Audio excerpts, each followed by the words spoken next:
የዚህ ታላቅ ታሪክ አካል ለመሆን ድጋሚ እድል ስለሰጣችሁኝ እጅግ አድርጌ አመሰግናለሁ። የመጀመሪያው እድል ክብርት ናት፣ ሁለተኛው እድል ነው ማለት ነው። ፋሲል በእጃችን ስለሆነ የረከሰ ወርቅ ነው። ብንዞር በቀላሉ የማናገኘው እኛ በእጃችን ያለ የማርከስ ክፉ አባዜ ስላለብን የረከሰ ታላቅ ወርቅ ነው።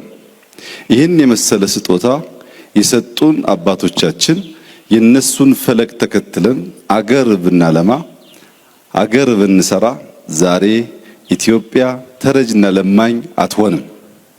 ትልቁ ችግራችን እናንስና ትልቁን ጎትተን በማሳነስ መተካከል እንፈልጋለን።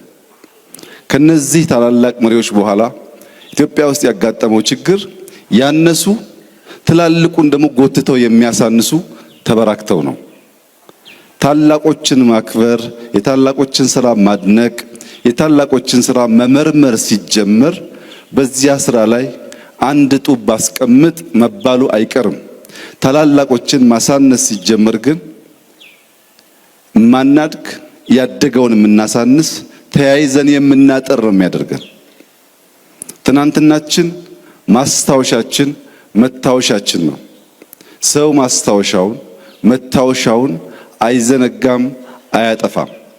ሁላችን እድሜያችን ከፍ እያለ በሄደ ቁጥር መለስ ብለን እድገታችን፣ አስተዳደጋችንን፣ ጎረቤቶቻችንን በማስታወሻ በፎቶ እናስታውሳለን።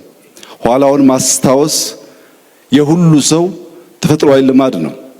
ኋላውን ማስታወስ የቻለ ሰው ማህበረሰብ ዛሬን ለመነሻነት ለመስሪያነት ይገለገላል። ዛሬን መነሻ ያላደረገ የተንደረደረ ነገር ማየት አይችልም።